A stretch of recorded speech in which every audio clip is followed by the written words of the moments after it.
So guys, welcome back to the channel. Hope you guys are doing absolutely great. As you guys have already seen the thumbnail, అంటే thumbnail చూసి వచ్చారు కాబట్టి రాహుల్ గాంధీ గారు రీసెంట్గా కొన్ని statements మాట్లాడారు అండ్ చాలా మంది లెఫ్ట్ లో he is the candidate like PM candidate face of the PM అని అంటారు కదా. సో జరా ఈ స్టేట్మెంట్లు ఏంది, ఎంతవరకు కరెక్ట్ ఎంతవరకు రాంగ్, మళ్ళీ నిజంగా లెఫ్ట్ లోబియా లేకపోతే యాంటీ నేషనల్ మైండ్ సెట్ లా మళ్ళీ ఏంది కథ మాట్లాడదాం. దాంతో పాటు రీసెంట్ గా ఇప్పుడు నెక్స్ట్ వెస్ట్ బెంగాల్ ఎలక్షన్స్ అయితే ఆ ఎలక్షన్స్ లో మన మమతా బెనర్జీ పెద్ద పెద్ద డైలాగ్స్ కొట్టింది, అది కూడా మాట్లాడదాం. Okay, let's start the video. So మన ఫస్ట్ క్లిప్ వచ్చేసి రీసెంట్గా బీజేపీ ఏఐ సమ్మిట్ ఆర్గనైజ్ చేస్తుందా, వరల్డ్ లెవెల్లో పెద్ద వరల్డ్ క్లాస్ లీడర్స్ అందరూ వస్తారు అండ్ ఏఐ సమ్మిట్లో కొన్ని universities like top students, engineering students కొన్ని ఇన్నోవేషన్స్ చూపెట్టడానికి వస్తారు. ఆ ఏఐ సమిట్లో Congress party supporters, youth supporters వచ్చి షెట్లు ఇప్పుకొని చిల్లర చిచోరా చేస్తారు. అది చేసిన తర్వాత ఆ వరల్డ్ క్లాస్ లీడర్స్ ముంగట మన ఇండియా పరువు తీయడమే కాకుండా ఆ కాంగ్రెస్ యూత్ మెంబర్స్ ఎవరైతే ఉన్నారో వాళ్ళు చొప్పు దెబ్బలు తిన్నారో తన్నీరాలని గట్టిగా తన్ని లోపలికి నిలబడరు బయటికి.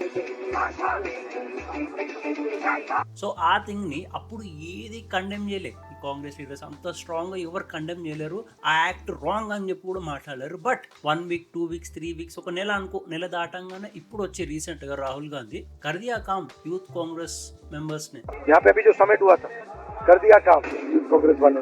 థింగ్ ఆనెస్ట్గా చెప్పాలనిపిస్తుంది, మనం రూల్ చేసే టైంలో ఇలాంటి మంచి పనులు చేయాలని చెప్పి ఆలోచనలు రావు. వరల్డ్ లెవెల్లో ఇండియాని రిప్రజెంట్ చేద్దామనే థింగ్, ఆ జీల్ మనమేం తక్కువ కాదు ఎవరికి, మన దాంట్లో టాలెంట్స్ ఇన్నోవేషన్స్ ఉంటాయి, అది వరల్డ్కి చూపిద్దామని చెప్పి ఇలాంటి మంచి ఆలోచన మనకు రావు. ఎప్పుడు మనకు రావు. మన రూలింగ్ లో జస్ట్ సత్తా హాసిల్ చేద్దాం, స్కామ్లు కొడదాం, పైసలు ఎన్కేద్దాం కథ. లేక ఇలా రూలింగ్ లోకి ఇప్పుడు ఏదో పెట్టుకుంటే ఇండియా పరువు తీయడమే కాకుండా వరల్డ్ క్లాస్ లీడర్స్ ముంగట ఇలా సో కాల్డ్ యూత్ మెంబర్స్ తోటి అది వచ్చి ఇప్పుడు గొప్పగా చెప్పుకుంటాడు. ఏం చిల్లర్ కాదురా. అలాంటి ఒక ఒకేషన్, ఒక ఈవెంట్ లో వీళ్ళకి ఎట్లా చేయబోతుంది, అరే ఇండియా పరువు పోతుంది రాబాయ్ అని చెప్పి సింపుల్ కామన్ సెన్స్ లేకుండా అడుగుతున్నా. Simple common sense. బయట దేశాలలో కూడా ఆపోజిషన్ పార్టీలు కొట్లాడుకుంటారు, but when comes to country ఒకరికొకరు సపోర్ట్ చేసి కంట్రీ పరువు పోదు అని చెప్పి మంచిగా రిప్రజెంట్ చేస్తారు వేరే దేశాల ముంగట వాళ్ళని వాళ్ళు. బట్ ఇక్కడ క్వైట్ ఆపోజిట్ ఉంది. నాకు సత్తా ఇవ్వలేరు కాబట్టి నేను ఇండియా పరువు తీయడానికి రెడీగా ఉన్నా, నేను ఏ లిమిట్ వరకు అయినా వెళ్తా. అదేదో గొప్పతనం అన్నట్టు చెప్పుకుంటుండే. ఎట్లా అంటే మొగుడు పిల్లలు కొట్లాడుకుంటారు, ఇంట్లో ఇంతైనా కొట్లాడుకుంటారు. బట్ అదే పిల్లం బయటికి పోయి నా ఇల్లు మంచిది కాదు, నాది అట్లా, నా మొగుడు ఇట్లా అని చెప్పుకుంటాడా? చెప్పుకోరు కదా. బట్ ఇక్కడ అదే అవుతుంది. పిల్లం మాట నెగ్లుతలేదు అని చెప్పేసి బయట బజార్లో తమాషా పెట్టినట్టు. ఇప్పుడు నువ్వు నన్ను అడగకు బ్రో మొగుడు ఓడు పిల్లమ్మోడు, అది నువ్వే కమెంట్స్ లో మెన్షన్ చేయి. మళ్ళీ ఇదే రాహుల్ గాంధీ కాబట్టి so called highly intellectual PM candidate person ఇంకో స్టేట్మెంట్ ఉంటుంది. ఏంది అది? మీరు ఎవరైతే ఎప్పుడైతే రీల్స్ చేస్తారో, జియో కా ఫోన్ इस्तेमाल करते हो और वीडियो बना के अपने दोस्त को भेजते हो, వీడియో చేసి పోస్ట్ చేసి ఫ్రెండ్ కు పంపిస్తారు కదా, అప్పుడు మనీ ఎవరి దగ్గరికి వెళ్తుంది? इंस्टाग्राम की रील बनाते हो तो पैसा किसके जेब में जाता है? వీడియో చేసి పంపించినాక త్రూ జియో నెట్వర్క్ వచ్చిన పైసా అంట అదానికి పోతుందంట. अदानी. అరే నాకు ఇంత ఇంటెలెక్చువల్ పర్సన్ ఎట్లయినా నాకు అర్థమైతే, అదానికి జియోకి సంబంధం లేదు కుల్లమాట. అదానికి జియోకి సంబంధం లేదు. కనీసం అరే నేను ఒక పిఎం క్యాండిడేట్, కొన్ని లక్షల మంది నా స్పీచ్కి వస్తారు, జర ఆలోచించుకొని చూసి మాట్లాడదాం, పోనీ కింద పేపర్ ఏముందో అదే మాట్లాడదాం అని కూడా ఆలోచన. ఐ మీన్ ఎట్లరా నాకు అదే విచిత్రం. నాకే ఇంత మెంటల్ స్టెబిలిటీ ఉంటుంది. 55 years మళ్ళీ పిఎం క్యాండిడేట్ అంటారు. ఏ లెవెల్ ఆఫ్ మెంటల్ స్టెబిలిటీ ఉండాలి? పబ్లిక్ ముంగట ఒక్క మాట కూడా స్లిప్ కావద్దు అనేది ఉండాలి. ఆ కంట్రోల్ ఏ లెవెల్లో ఉండాలి? జియోకి అదానికి సంబంధం లేదు. జియోకి అదానికి ప్రతిసారి ఇదే పంచాయతీ. అదాని అంబానీ గీల మీదనే మళ్ళీ వీళ్ళు ఏదైతే డీల్స్ చేస్తారో వీళ్ళ రూలింగ్ స్టేట్స్ లో, ఫర్ ఎగ్జాంపుల్ తెలంగాణ అట్లా, అవి బయట చెప్పుకోరు. ఇది ఇలా హిపోక్రసీ. ఇంకో స్టంట్, ఇప్పుడు లెఫ్ట్ లో ఇది కాంగ్రెస్ పార్టీ లీడర్స్ ఒక పిక్ ఉంటుంది. పబ్లిక్ ఇట్లా లైన్ లో నిలబడతారు సిలిండర్ లో తీసుకొని. అది ఎప్పుడది సమ్ 12-13 years 15 years పిక్, పాతది, అది చాలా పాత పిక్. ఓకే, ఆ పిక్, ఆ సిచ్యువేషన్, పబ్లిక్ అప్పట్లో ఎల్పిజి గ్యాస్ల కోసం స్ట్రగుల్ అవుతున్న పిక్చర్ ఏదైతే ఉందో అది కాంగ్రెస్ రూలింగ్ టైం.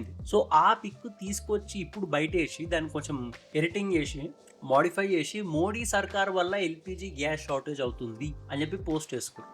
ఆ పోస్ట్ చేసిన విత్ ఇన్ అవర్స్ లో ఎక్స్పోజ్ అయిపోయింది పంచాయతీ. ఈ పార్ట్ మీరు సరిగా ప్లానింగ్ చేసుకోలేదా? మీరిద్దరు బిగినర్స్ మిస్టేక్స్ ఇవన్నీ.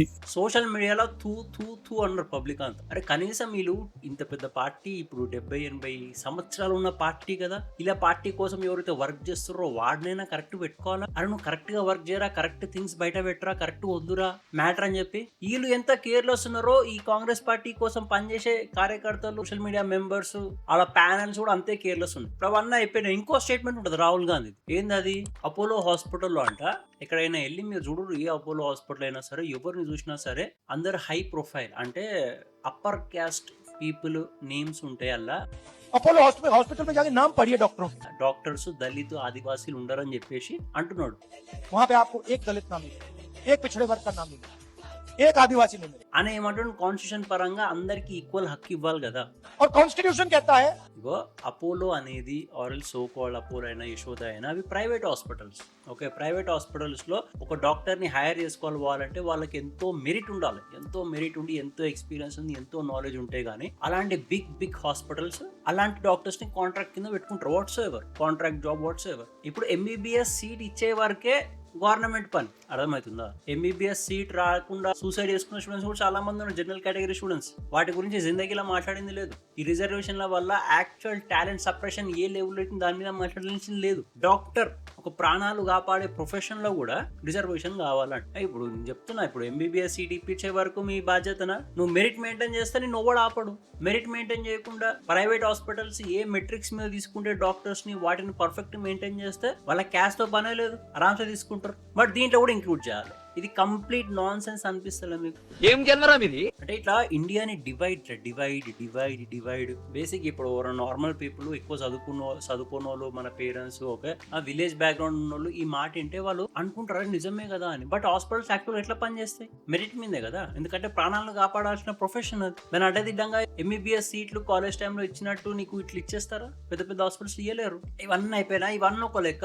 మన రాహుల్ గాంధీ ఎక్కువ దాని ఓన్ కాంగ్రెస్ పార్టీని ఎక్స్పోజ్ చేస్తాడు. బేసిక్ గా ఇప్పుడు లెఫ్ట్ లాబీ ఏమంటది, బీజేపీ పార్టీ రిచెస్ట్ పార్టీ, ఎక్కువ పైసలు దాని దగ్గరనే ఉన్నాయి, ఎక్కువ ఫండ్స్, పార్టీ ఫండ్స్ దాని దగ్గరనే ఉన్నాయని చెప్పి అంటారు. ప్రతిసారి అందరూ అన్నాడు, ధ్రువరాటి గారి నుంచి మన తులసి చంద్ గారు, రైట్? బట్ యాక్చువల్ గా మీరు అండర్స్టాండ్ చేసుకోవాల్సింది ఏంటంటే బీజేపీ అయితే బ్యాంక్ బ్యాలెన్స్ మెయింటైన్ చేస్తుందో వాళ్ళు దోసుకోరు. Party balance is a party balance. But Congress ఇలా కాదనమాట. ఈ దాంట్లో కూడా రాహుల్ గాంధీ ఓన్ పార్టీని ఎక్స్పోజ్ చేస్తాడు. కాంగ్రెస్ పార్టీ దగ్గర ఎక్కువ పైస ఉండదు, బట్ కాంగ్రెస్ లీడర్లు ఎక్కువ రిచ్ అని. कांग्रेस पार्टी गरीब पार्टी और कांग्रेस के जो बड़े बड़े नेता हैं वो अमीर हैं. అరే ఫస్ట్ స్టాండ్ ఆపండ్రా బాబు. కనీసం ఆ స్టేట్మెంట్ నోట్లకి సారక ముందు ఆలోచించుకోవాల్సింది, అరే నిన్న ఓన్ పార్టీని ఎక్స్పోజ్ చేస్తున్నారా? ఎందుకంటే వక్ బోర్డ్ మీద ఏవైతే వీళ్ళు ప్రాపర్టీస్ ఉంటాయి చూడు, మల్టిపుల్ ఆర్టికల్స్ వచ్చినాయి లాస్ట్ ఫ్యూ ఇయర్స్ లో. వక్ బోర్డ్ అడ్డం పెట్టుకొని దుబ్బాల్సిన ల్యాండ్లు దుబ్బేసారు ఈ లీడర్లు. అది కొద్ది ఇప్పుడు రాహుల్ గాంధీ ఇలా ఆలోచన లేకుండా మాట్లాడిన స్టేట్మెంట్స్ కూడా ఎక్స్పోజ్ అయిపోతుంది. ఆయన అన్న మాట హిస్టరీతో కంపేర్ చేసుకుంటే కూడా కరెక్టే. ఈ లేస్టాన్ని స్కాములు మళ్ళీ ఏ కంట్రీ హిస్టరీలో ఏ పొలిటికల్ పార్టీ దగ్గర కనబడు. అంటే అట్లీస్ట్ అవుట్ ఆఫ్ ఇన్నోసెన్స్ అయినా సరే నిజం ఒప్పుకున్నాడు. ఇంకోటి ఇప్పుడు రీసెంట్ గా హైలైట్ స్టేట్మెంట్, ఈ లెఫ్ట్ లాబీ, ధ్రువరాటి అయినా సరే, ర్యాంటింగోలా, తులసి చంద్, ప్రశ్న క్రాంతి, అందరూ ఏమన్నారు, పక్క దేశాల వార్లు ఆపించే సోకాల్డ్ మోడీ గారు వార్ రుక్వాది పాప అని చెప్పి టాంట్ చేసిన వీళ్ళకి రీసెంట్ గా చొప్పు దెబ్బ కొట్టినట్టు మంచి మంచి స్టేట్మెంట్ వచ్చింది. అది కూడా ఎక్కడి నుంచి తెలుసా? మన నుంచి కాదు, బయట లీడర్స్ ఉంటారు, పెద్ద లీడర్స్, వాళ్ళు మాట్లాడిన మాట. మోడీ ఒక్కడే న్యూట్రల్ రిలేషన్షిప్స్ మెయింటైన్ చేస్తున్న అన్ని కంట్రీస్ తోటి, అయితేనే పాసిబుల్ ప్రెసెంట్ గా వార్స్ ఆపడానికి కంట్రీస్ మధ్యలో. మోడీ ఒక్క ఫోన్ కాల్ చాలు అని చెప్పి వాళ్ళు ఎలివేషన్ ఇచ్చారు. ఇప్పుడు వీళ్ళందరూ లెఫ్ట్ లాబీ మొత్తం జోకర్లు అయినట్టేనా? బట్ ఏంటంటే మేము హైలీ ఇంటెలెక్చువల్ వాళ్ళు చెప్పుకోవడమే తప్ప. బట్ ఇప్పుడు పబ్లిక్ అర్థమవుతుంది వీళ్ళు ఎంత పెద్ద జోకర్లు. ఆ లాస్ట్ కి ఇప్పుడు మమతా బెనర్జీ స్టేట్మెంట్, ఇప్పుడు నెక్స్ట్ వెస్ట్ బెంగాల్ లో నెక్స్ట్ ఒక 30 days around like election start అవుతాయి. అయితే వెస్ట్ బెంగాల్ లో సత్తా వదులుకోలేక మమతా బెనర్జీ చాలా భయపడుతుంది. ఎందుకంటే రీసెంట్ గా మోడీ విజిట్ అయినప్పుడు లక్షల మంది అట్లా ముస్లిమ్స్, హిందూస్ అందరూ మాకు ఈ మమతా బెనర్జీ రూలింగ్ వద్దని చెప్పి మోడీకి సపోర్ట్ గా లక్షల మంది గ్యాదర్ అయ్యారు. అండ్ ఆ టైంలో మమతా బెనర్జీ అటాక్స్ కూడా చేయించింది. అండ్ మమతా బెనర్జీ తన పొలిటికల్ స్పీచ్ అప్పుడు ఒక స్టేట్మెంట్ వదులుతుంది, మా పార్టీ ఉన్నాం కాబట్టి మీరు సేఫ్ అండ్ సౌండ్ ఉన్నారు, ఒకవేళ వేరేది ఏమన్నా ఉంటే మీకు నరకం చూపడానికి ఎక్కువ టైం పట్టదు. একটা কমিউনিটি যখন জোট বাঁধে না, ঘিরে ফেললে లిటరలీ ఇది ఓపెన్ స్టేట్మెంట్. ఒకప్పటి నుండి ఇప్పటి వరకు మమతా బెనర్జీ రౌడీజం తోటే రూలింగ్ చేసుకుంటూ వస్తుంది వెస్ట్ బెంగాల్. సో ఈ లెవెల్ ఆఫ్ పాలిటిక్స్ ఆడుతుంది మమతా బెనర్జీ. అందరు తెలిసిందే, నార్మల్ పీపుల్ కి లెఫ్ట్ లాబీ కూడా తెలిసింది. అందుకే లెఫ్ట్ లాబీ జిందగీలా మాట్లాడాలి వెస్ట్ బెంగాల్ గురించి. మేము ఉన్నాం కాబట్టి మీరు బతికిరు హ్యాపీగా, లేకపోతే ఇక మీ పని అవుతుంది అని ఇండైరెక్ట్ గా దమ్కి ఒకటి, బట్ ఏదో సాఫ్ట్ టోన్ లో ఇట్లా. సో ఇక వెస్ట్ బెంగాల్ పీపుల్ చేతి ఉంటుంది మళ్ళీ ఎట్లా ఎలక్ట్ చేస్తారు, ఎట్లా గెలిపించుకుంటారు ఏం సంగతి అని. బట్ ఎనీవేస్ ఈ టార్చర్ అవుతుందో త్రూ అవుట్ ది డికేట్స్ అది తగ్గాలంటే ఇంకా they have to choose a different party, తప్పదు ఇంకా. సో ఇది ఓవరాల్ ముచ్చట. అండ్ వీళ్ళ మైండ్ సెట్ ఏంది, ఏం సంగతి కింద మీరు కమెంట్స్ లో మెన్షన్ చేయండి. అండ్ ఈ వీడియో కనుక మీకు నచ్చినట్టయితే please make sure to like, share, subscribe. And thanks for watching. మళ్ళీ కలుస్తాను నెక్స్ట్ వీడియోలో. Until then by.